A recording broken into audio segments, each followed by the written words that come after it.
Hello, my name's Vivat. So I'm come from Nano Gunner.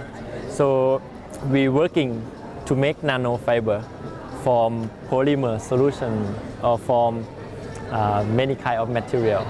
So you can see here our machine, we can make very small nanofiber, and the application normally we can use for filter or tissue engineering.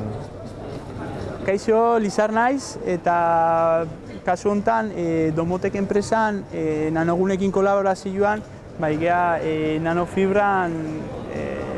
nanofibrak impresora hauetan implementatu nahian. Vivatek komentatu duen bezala, hementxe nanofibrak produzitzen nahi dira, bai, eta geure idea da nahiko ezagunak, interneten nahiko ezaguna dian impresora do-it-yourself impresoratan jartzia nanofibrak produzitzen.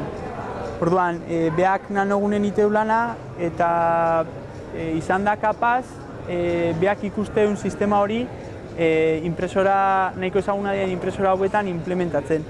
Eta oantxe bertan, hortan saiatzen egitea.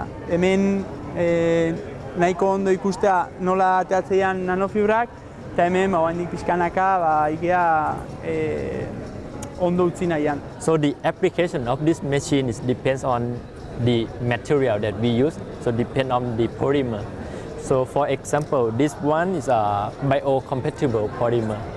So we can use for tissue engineering or for biomedical application.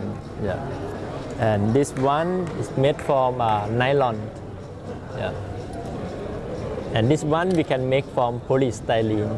So we're thinking maybe we can take a plastic for recycling.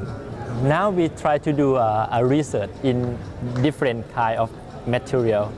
Maybe next year we will play with nanofiber that we can eating.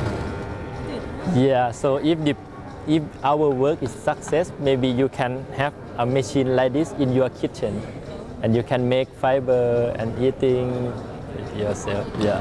Leheno beha komentatu duen bezala, filtro moduan ere erabili daitezke. Orduan, filtroak erosi berrian, igual zuk inprimitzezu zure filtro bat, eta airea, ura, azkenean, itxasoko ura iragazte hori ere, proiektu horien barruan dago, bai.